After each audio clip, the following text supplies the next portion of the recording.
નમસ્કાર મિત્રો, આપ સૌનું હાર્દિક સ્વાગત છે. હર હર મહાદેવ. મહાશિવરાત્રિ હિન્દુ ધર્મનો એક પ્રમુખ તહેવાર છે. હિન્દુ કેલેન્ડર અનુસાર દર વર્ષે ફાગણ મહિનામાં 13મી રાત્રે અથવા 14મા દિવસે આ તહેવાર શ્રદ્ધાળુઓ આખી રાત જાગીને ભગવાન શિવની આરાધનામાં ભજન ગાય છે. કેટલાક લોકો આખો દિવસ અને રાત્રે ઉપવાસ પણ કરે છે. શિવલિંગને પાણી અને બીલીપત્ર ચડાવ્યા બાદ જ પોતાનો ઉપવાસ તોડે છે. મહિલાઓ માટે શિવરાત્રિનું વિશેષ મહત્વ છે. અવિવાહિત મહિલાઓ ભગવાન શિવને પ્રાર્થના કરે છે કે તેમને પણ ભગવાન શિવ જેવો જ પતિ મળે. તો વિવાહિત મહિલાઓ પોતાના પતિ અને પરિવાર માટે મંગલ કામના કરે છે. શિવરાત્રિ સાથે અનેક પૌરાણિક કથાઓ જોડાયેલી છે. શિવ પુરાણ અનુસાર મહાશિવરાત્રિના દિવસે ભગવાન સદાશિવ સૌથી પહેલા શિવલિંગના રૂપમાં પ્રગટ થયા હતા. એવું માનવામાં આવે છે કે આ જ દિવસે ભગવાન શિવનું જ્યોતિર્લિંગ પ્રાગટ્ય થયું હતું. આ વર્ષે મહાશિવરાત્રિ 8 માર્ચના દિવસે શુક્રવારે છે. આ દિવસની પ્રતીક્ષા શિવ ભક્તોને આખું વર્ષ રહે છે. મહાશિવરાત્રિ હિન્દુઓ માટે એક મોટો પર્વ છે, જેને ભક્તો ધામધૂમથી ઉજવે છે. ભક્તો તેમના આરાધ્ય દેવ ભગવાન શિવના આશીર્વાદ મેળવવા માટે ઉપવાસ રાખે છે. મહાશિવરાત્રિનો તહેવાર મહાવદ ચૌદસના ઉજવવામાં આવે છે. તો શિવરાત્રિ દર મહિનાના કૃષ્ણ પક્ષની ચૌદસે આવે છે. હવે પ્રશ્ન એ છે કે મહાશિવરાત્રિ શા માટે મનાવવામાં આવે છે? આ દિવસે શિવ પૂજા શા માટે થાય છે? મહાશિવરાત્રિએ ભગવાન શિવ સાથે જોડાયેલી 3 મહત્વપૂર્ણ ઘટનાઓ બની હતી. આવો જાણીએ એ વિશે. મહાશિવરાત્રિના ઉજવવાના 3 કારણ જાણીએ. પહેલું છે કે શિવ પુરાણ અનુસાર મહાશિવરાત્રિના દિવસે ભગવાન સદાશિવ સૌથી પહેલા શિવલિંગના રૂપમાં પ્રગટ થયા હતા. એવું માનવામાં આવે છે કે આ જ દિવસે ભગવાન શિવનું જ્યોતિર્લિંગ પ્રાગટ્ય થયું હતું.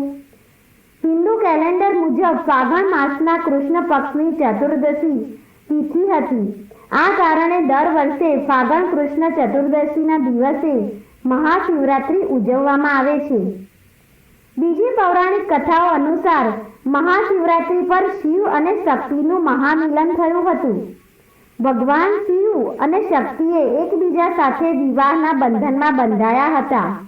વૈરાગી શિવ વૈરાગ્ય છોડીને ગૃહસ્થ આશ્રમમાં પ્રવેશ્યા હતા, જેના કારણે મહાશિવરાત્રિના અવસરે અનેક જગ્યાએ શિવ આરાધ કરવામાં આવે છે. આ દિવસે શિવ ભક્તો શિવ પાર્વતીના વિવાહ પણ સંપન્ન કરાવે છે. ધાર્મિક માન્યતાઓ અનુસાર શિવ અને માતા પાર્વતીના વિવાહ કરાવવાથી વિવાહિત જીવનની સમસ્યાઓ દૂર થાય છે. દાંપત્ય જીવન સુખી બને છે. ત્રીજી પૌરાણિક કથાઓ અનુસાર મહાશિવરાત્રિના દિવસે દેશભરમાં 12 જ્યોતિર્લિંગ પ્રગટ થયા હતા. આ 12 જ્યોતિર્લિંગના પ્રાગટ્યનો ઉત્સવ મનાવવામાં આવે છે. શિવલિંગની વિશેષ પૂજા કરવામાં આવે છે. શિવ ભક્તોમાં અનેરું મહાત્મય ધરાવતા આ મહાશિવરાત્રિ પર્વના આગમન વેળાએ મહાશિવરાત્રિનું રહસ્ય જોઈએ તો એવું કહેવાય છે કે ભગવાન વિષ્ણુ અને બ્રહ્મા વચ્ચે શ્રેષ્ઠતા અંગેનું વાક યુદ્ધ થતા તે યુદ્ધને અટકાવવા માટે ભગવાન શંકર અગ્નિ મહાલિંગ તરીકે ત્યાં સ્થાપિત થયા, જેનું મૂળ પાતાળથી પણ નીચે અને બ્રહ્માંડથી પણ ઉપર સુધી હોવાથી તેનો તાગ મળતો ન હતો. ભગવાન વિષ્ણુ પાતાળથી બ્રહ્માંડ સુધી ફરી વળ્યા, પરંતુ લિંગનો તાગ ન મળ્યો. જ્યારે ભગવાન બ્રહ્મા બ્રહ્માંડની ઉપર સુધી ગયા, પરંતુ તેમને તાગ મળ્યો નહીં. આમ છતાં તેઓ ખોટું બોલ્યા કે તેને લિંગનો તાગ મળી ગયો છે.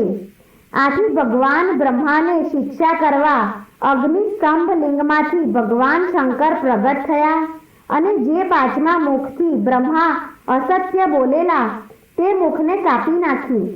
ત્યારે ભગવાન બ્રહ્મા અને વિષ્ણુએ શિવજીનું પૂજન કર્યું. બધા દિવસોમાં શ્રેષ્ઠ દિવસ અને રાત્રિ ગણાવાથી તેને મહાશિવરાત્રિ તરીકે નામ આપ્યું. આમ મહાશિવરાત્રિનું પર્વ એ શિવ ભક્તો માટે શિવની આરાધના અને ઉપાસનાનો તહેવાર છે, જીવ અને શિવનો યોગ સાધતી મહારાત્રિ એટલે મહાશિવરાત્રિ. ભગવાન શંકરનો મહિમા અનેરો અને અડકેરો છે. સાત્વિક સહજ ભક્તિથી પ્રસન્ન થનારા ભગવાન શંકર મહાપ્રલયકારી છે. બ્રહ્માંડના જીવોનું સંકલન કરનારા છે. દુરાચારી વિદ્રોહીના મારક છે. શંખ ડમરુ ત્રિશૂલ ધારક છે. ભૂતનાથ ભૈરવવાદી રુદ્રના પતિ અને સાધુ જોગીના સ્વામી અને ભક્તોના ઉપકારક છે. ભગવાન શંકરને અતિમાન કે અભિમાન મંજૂર નથી. 33 કરોડ દેવતાઓને વશમાં કરનાર રાવણની 3 ઈચ્છા પણ અભિમાનના કારણે જ ભગવાન શંકરે પૂરી ન કરી હતી. જો મિત્રો તમને આ વ્રતકથા આ લેખ પસંદ આવ્યો હોય તો આ વિડીયોને લાઈક કરજો, તમારા સગા સંબંધીઓ સાથે શેર કરજો અને આ ચેનલને તમે પહેલી વાર જોઈ રહ્યા હોય તો સબસ્ક્રાઈબ જરૂર કરજો. જય ભોલેનાથ.